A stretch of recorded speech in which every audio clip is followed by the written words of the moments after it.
할렐루야. 예, 오늘 창세기 17장 말씀 함께 나누겠습니다. 창세기 17장은 다시 세우신 언약에 대한 말씀으로 하나님은 여전히 하나님의 백성들과 언약을 세우기 원하신다. 하나님께서는 아담에게도 언약을 세우셨고 가인이 범죄했을 때도 셋과 다시 언약을 세우시고 온 인류가 범죄했을 때 노아와 다시 언약을 세우시고 하나님 계속해서 언약을 세워가시며 이들을 보존하기 원하시는 하나님의 그 마음, 하나님 은혜를 베푸시기 원하는 마음을 우리에게 가르쳐주고 있습니다. 특별히 17장에서도 하나님께서는 이 아브라함에게 나타나시는데 이 아브라함과의 언약을 세우면서 당신을 엘샤다이라 나타내십니다. 엘샤다이는 전능하신 하나님이다. 17장 1절에 보시면 아브라함의 99세 때 여호와께서 아브라함에게 나타나서 그에게 이르시되 나는 전능한 하나님이다. 이게 엘샤다입니다. 하나님은 전능하시다. 다시 말해서 능치 못함이 없다. 하지 못하시는 것이 없다라는 거죠. 왜 못하냐? 우리가 믿음이 없어 못하는 것이죠. 하나님은 전능하신 하나님이다 하는 거예요. 우리가 하나님의 전능하심을 믿으면 우리도 또한 능치 못함이 없다. 우리의 능치 못함이 아니라 하나님이 능치 못함이 없으시면 우리에게 보여주실 것이고 우리의 기도를 들어 응답하신다라는 거죠. 왜 뭐가 필요하냐? 믿음이 필요하다는 겁니다. 2절에 내가 내 언약을 나와 너 사이에 세워 너로 심히 번성케 하리라 하시니 아브라함이 엎드린데 하나님이 또 그에게 일러 이르시되 내가 너와 내 언약을 세우니 너는 결국에 아비가 될지라 했습니다. 여기서 이제 아브라함을 이름을 바꿔서 5절에 보면 이에 그러는 내가 내 이름을 아브라함이라 하지 아니하고 아브라함이라 하리니 이는 내가 너로 열국의 아비가 되게 함이니라 했습니다. 이 아브라함은 그 집안에서 큰 자, 높은 아버지 이런 뜻입니다. 높은 아비.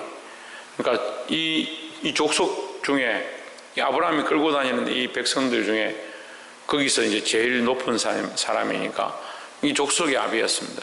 그런데 이 아브라함을 아브라함이다 할 것이다. 그 이스마엘과 이삭의 아비가 되는 거죠. 그 이스마엘은 결국 이제 지금의 이슬람이 돼서 믿는 자들, 오히려 기독교인들을 많이 박해하고 힘들게 하는 그런 후손들이 되었지만 어쨌거나 이 열국의 아비가 되었다. 이 아브라함은 한 집안의 아비면 아브라함은 온 세상의 아비가 되었다라는 겁니다.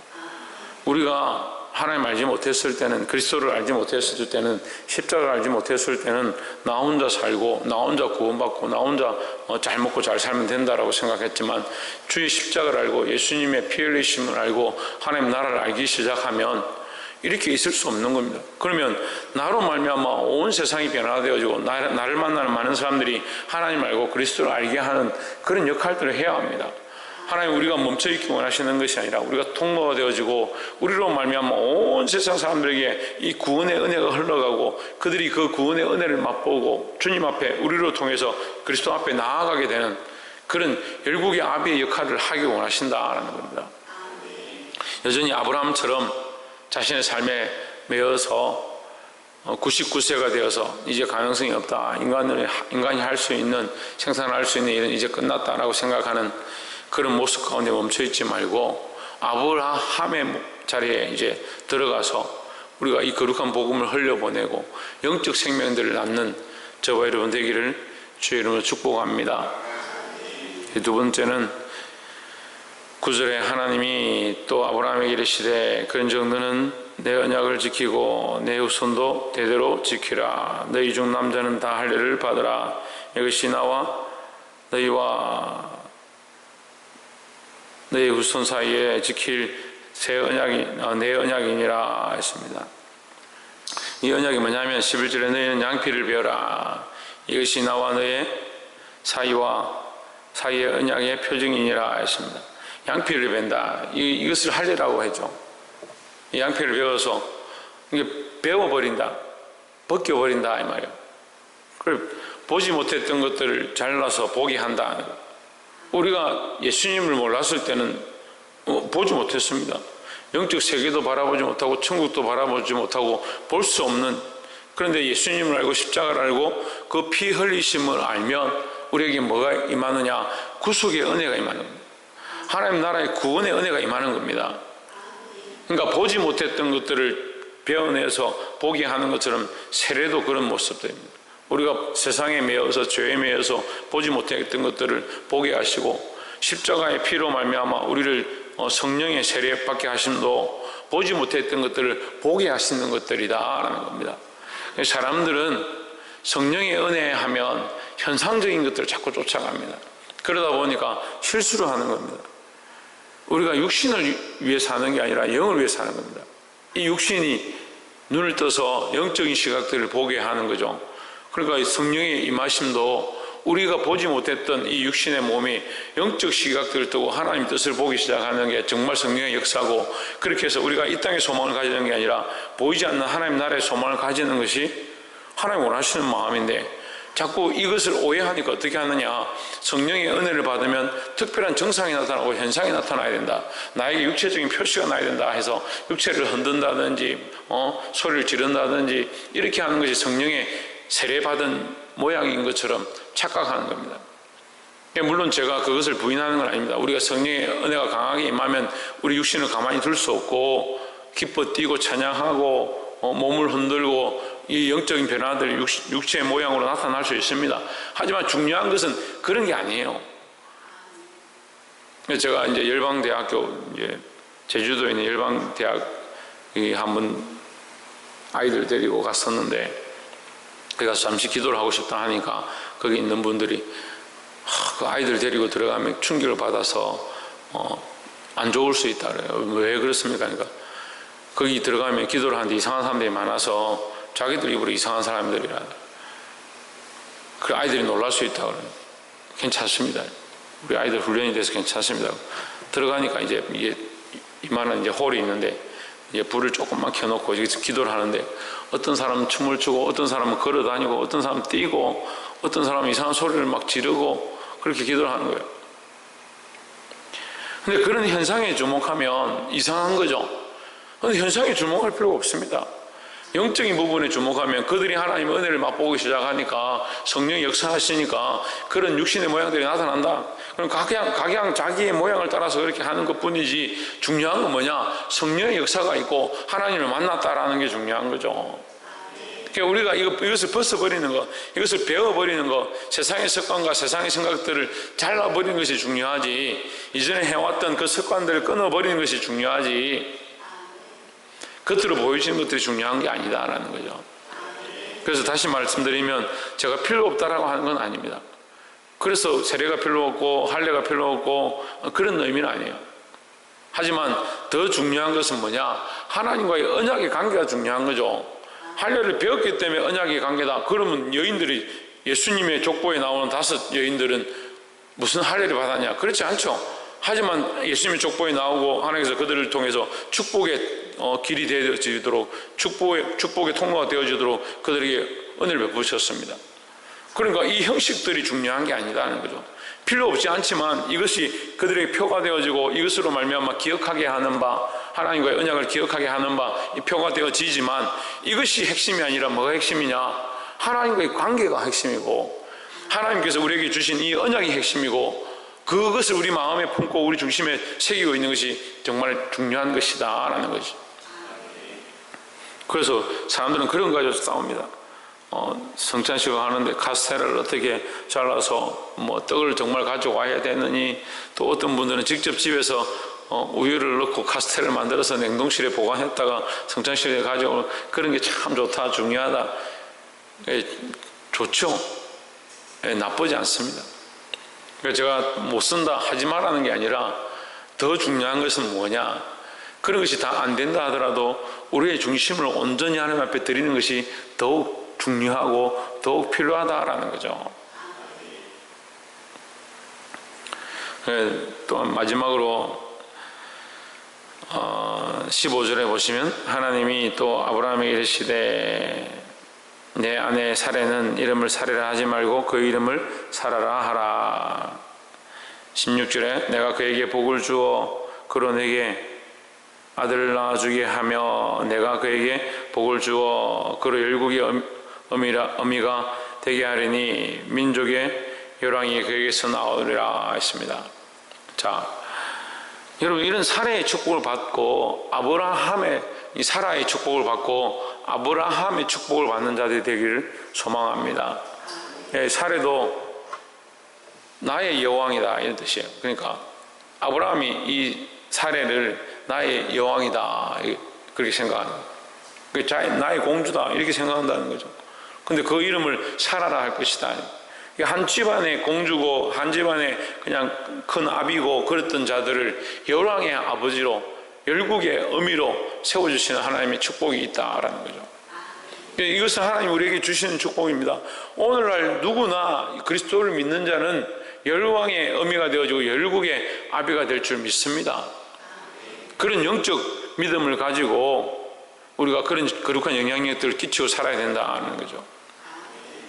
12절에 아브라함이 엎드려 웃으며 심중에 이르되 100세 된 사람이 어찌 자식을 낳을까? 사라는 90세니 어찌 생산하리요?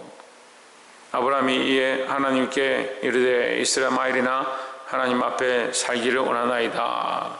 19절에 하나님이 이르시되 아니라 내 아내 사라가 정녕 내게 아들을 낳으리니 너는 그 이름을 이삭이라 하라. 내가 그와 내 언약을 세우리니 그의 후손에게 영원한 언약이 되리라 했습니다. 자, 여기서 하나님께서 분명하게 말씀하십니다. 너는 이제 아브라함이 아니다. 아브라함이다. 여기 18절에 보면 19절에 보면 내 아내 사라가 이렇게 분명히 말씀하십니다. 그리고 사라가 내게 아들을 낳아서 이삭이라 할 것이다. 이스마엘이 아니다. 이 아브라함은 이스마엘을 생각하고 있지만 하나님은 누구를 생각하고 있느냐? 이삭을 생각하고 있는 겁니다. 보이는 건 이스마엘인데 보이지 않는 이삭을 줄 것이다 하는 겁니다. 인간은 자꾸 뭘 보느냐? 보이는 이스마엘을 바라보는 겁니다. 이스마엘이 많이 성장했고 그에게서 후손이 날 것 같다라는 생각들을 하고 있는 겁니다. 인간의 생각이 참 유한하죠. 근데 하나님은 그에게 나타나셔서 말씀하실 때 내가 엘샤다이다. 나는 전능한 하나님이다. 능치 못함이 없다라고 분명히 말씀하셨는데 이게 아브라함은 속으로 웃으면서 내가 100세나 되는데 어떻게 자식을 낳겠느냐. 결국 우리의 신앙의 걸림돌이 뭐냐? 인간적인 생각이라는 거죠. 인간적인 생각이고 세상의 생각이 결국 하나님의 뜻을 막아버리는 겁니다. 전능하신 하나님의 역사와 그 하시는 일들을 막아버리는 겁니다. 오늘 우리가 모여서 기도합니다. 이 새벽 제단을 쌓고 하나님 앞에 기도합니다. 나라 민족을 위해서 기도하고 가정을 위해서 기도하고 자녀들을 위해서 기도하고 우리 학업을 위해서 기도하고 직장을 위해서 기도합니다. 뭘 해야 하느냐? 내 뜻이 이루어지길 기도하는 것이 아니라 하늘에 계신 우리 아버지여, 이 기도할 때, 주기도문 할 때 첫 번째가 뭐냐면 하늘의 뜻이 이 땅에 이루어지길 기도하는 겁니다. 내 뜻이 이 땅에 이루어지길 기도하는 게 아니라, 그러니까 기도가 자꾸 어떻게 됩니까? 유한한 기도예요. 내가 보이는 효력의 기도, 내가 노력해서 될 것 같은 기도. 그 교회도 내가 해서 만들려고 하고, 가정도 내가 해서 만들려고 하고. 뭐가 필요하느냐? 믿음이 필요한 겁니다. 믿음을 앞세우고 하나님이 하실 것들을 앞세우고 거기에 우리가 하지 않는다는 게 아니라 뭘 해야 되냐? 그 하시는 일에 따라서 순종해 가면 되는 겁니다. 근데 사람이 하는 일이 자꾸 앞서다 보니까 순종은 뒤에고 내가 다 해놓고 하나님 여기에 양념을 좀 더해 주십시오. 내가 이만큼 해놨으니까 여기에 축복만 좀 더해 주십시오. 그런 착각들에 빠지는 겁니다. 그래서 자꾸 뭘 하느냐? 인간은 할 수 없다. 99세니까 100세니까 안 된다. 내게 있는 게 이스마엘이다. 내가 그로 말미암아 할 것이다. 보이는 것, 할 수 있는 것, 지금 돼가고 있는 것, 그것만 자꾸 바라보는 거예요. 왜 하나님 하시는 일을 볼 수 없는 거죠? 여러분, 때로는 우리가 환난 가운데, 핍박 가운데, 이 시국의 어려운 실정 가운데 할 수 없구나, 어렵구나 생각할지라도 우리는 여전히 뭘 바라봐야 되냐? 하나님의 전능하심을 바라보아야 한다는 겁니다. 23절에 이 아브라함이 하나님이 자기에게 말씀하신 대로 이날에 그 이름 그 아들 이스마엘과 집에서 생장한 모든 자와 돈으로 산 모든 자 곧 아브라함의 집 사람 중 모든 남자를 데리다가 그 양피를 베었으니 했습니다. 그나마 감사한 건 아브라함이 순종한다는 거죠. 하나님 주신 명령대로 순종해서 그렇게 행하는 겁니다. 여러분, 말씀을 맺겠습니다. 우리는 어떻게 해야 되느냐? 우리가 볼 수 없는 것, 할 수 없는 것들을 내려놓고 하나님이 하실 것들을 기대하고 믿음으로 나아가야 합니다. 항상 뭐가 필요합니까? 믿음이 필요합니다. 누구를 믿느냐? 나를 믿는 게 아닙니다. 뭘 믿느냐? 보이는 걸 믿는 게 아닙니다. 뭘 믿느냐? 내게 주어진 상황들을 믿는 게 아닙니다. 하나님께서 하실 일, 보이지 않는 그 일, 보이지 않지만, 잡을 수 없지만, 바랄 수 없지만 믿음으로 바라보고 믿음으로 그것이 이루어질 것들을 기대하고 그것을 주님께서 우리에게 요청하십니다. 그리고 그 믿음을 가진 자를 하나님 기뻐하신다고 분명히 히브리서 기자를 통해서 말씀하고 있습니다. 사랑하는 성도 여러분, 오늘 이 아브라함이 아브라함 되어지고 사레가 사라 되어졌던 것처럼 이 시대 가운데 열국의 수많은 생명들에게 복음을 전하고 하나님이 하실 일들을 기대하고 믿음으로 살아가고 승리하는 저와 여러분 되시기를 주의 이름으로 축원합니다. 기도하겠습니다.